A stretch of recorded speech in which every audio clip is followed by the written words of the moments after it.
Hello, xin chào tất cả mọi người khỏe không? An and Property vẫn khỏe. Hôm nay thì An muốn chia sẻ một cái tin tốt, good news, và một cái tin xấu, bad news.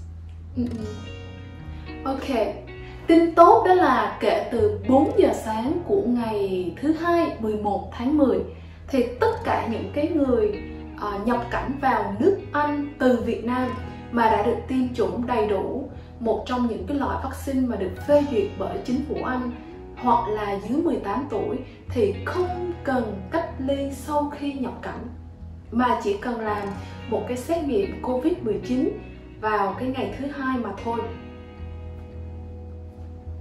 Thì An nghĩ nó là một cái tin tốt đó, bởi vì nó làm cho cuộc sống của mọi người dễ dàng hơn một chút. Các bạn cũng cần phải đăng ký và trả tiền trước cho cái xét nghiệm Covid-19 vào cái ngày thứ Hai sau khi nhập cảnh, và các bạn phải điền cái phiếu thông tin gọi là Passenger Locator Form để cung cấp cái địa chỉ nơi mà mình sẽ ở khi mình đến nước Anh, để mà chính phủ Anh họ có thể liên hệ với mình trong cái trường hợp cần thiết. Ví dụ như là trên cái hành trình mà mình đến nước Anh mình đã tiếp xúc với những người mà có thể là những người đó họ đã bị dương tính, thì chính phủ Anh dương tính với Covid-19 thì chính phủ Anh họ sẽ liên hệ với mình. Và các bạn đồng thời cũng phải cung cấp một cái bằng chứng về đã tiêm vaccine, gọi là chứng nhận tiêm chủng đó, gọi là vaccine certificate. Nhưng mà cái này thì các bạn phải xin của một cái cơ quan y tế cấp nhà nước, họ nói là phải bằng tiếng Anh hoặc là tiếng Pháp hoặc là tiếng Tây Ban Nha. Thì An cũng vẫn chưa biết là phải xin cái phiếu đó ở đâu và như thế nào. Ok, tuy nhiên cái tin xấu, bad news, đó là không phải tất cả các loại vaccine Covid-19 hiện nay đều được phê duyệt bởi chính phủ Anh, mà chỉ có 4 loại vaccine được phê duyệt bởi nước Anh thôi. Đó là AstraZeneca, Pfizer, Moderna, Johnson & Johnson. Hả? Vậy thì cái vaccine Verocell của hãng dược phẩm Sinopharm của Trung Quốc thì sao? Không được phê duyệt bởi chính phủ Anh, không nằm trong cái danh sách đó. Thì những cái người ở Việt Nam tiêm vaccine Verocell giống như là trường hợp của vợ chồng An thì phải làm sao đây? Ok, ông xã An thì là người Anh, còn An là người Việt Nam đang sống tại Việt Nam.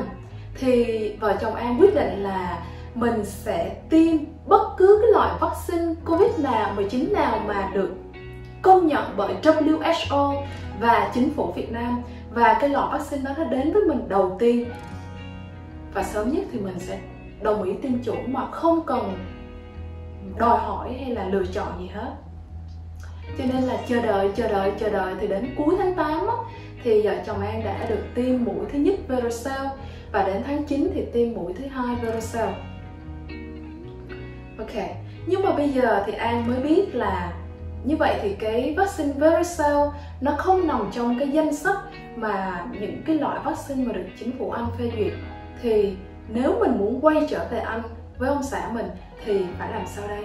Những cái người mà tiêm vaccine mà không nằm trong cái danh sách những cái vaccine được phê duyệt bởi chính phủ Anh, 4 cái loại mà An mới nói đó, thì phải tuân thủ theo những cái quy định dành cho những người chưa được tiêm vaccine.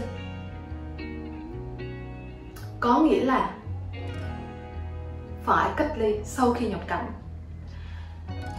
Cụ thể là trước khi mà nhập cảnh thì mình phải làm một cái xét nghiệm Covid-19 trong vòng 3 ngày trước khi nhập cảnh qua Anh, và cũng phải đăng ký và trả tiền trước cho cái xét nghiệm Covid-19 vào ngày thứ Hai và ngày thứ 8 sau khi nhập cảnh, và cũng điền vào cái phiếu thông tin Passenger Locator Form để cung cấp cái thông tin nơi ở khi mà mình đến nước Anh, mình sẽ ở đâu, mình sẽ cách ly ở đâu.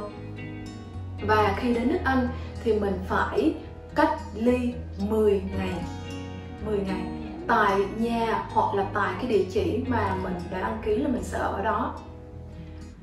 Như vậy là rõ ràng là là tin xấu đối với những người ở Việt Nam mà tiêm vaccine Verocell giống như vợ chồng An thì phải tốn nhiều thời gian và tiền bạc hơn nếu như mà muốn quay trở về Anh lúc này.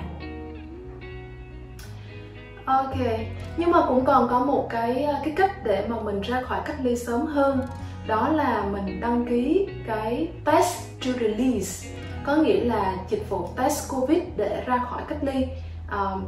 Thì mình sẽ đăng ký cái dịch vụ test xét nghiệm Covid-19 tư nhân thì nó mất tiền hơn vào cái ngày thứ 5.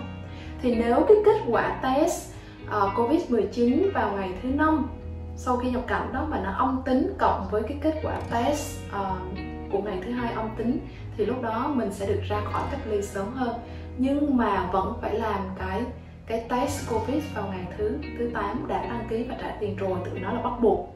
Còn cái dịch vụ test Covid-19 tư nhân mà vào ngày thứ 5 thì nó là tự nguyện nếu như mà mình muốn ra khỏi cách ly sớm hơn.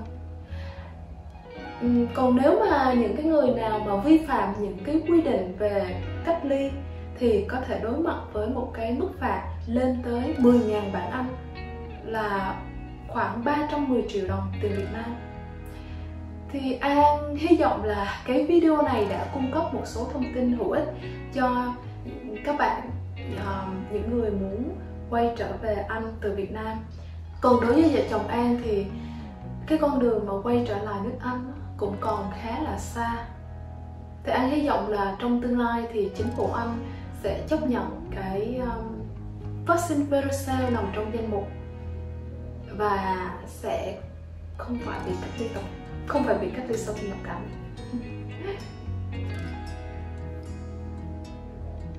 Mọi người vẫn tiếp tục giữ gìn sức khỏe nha.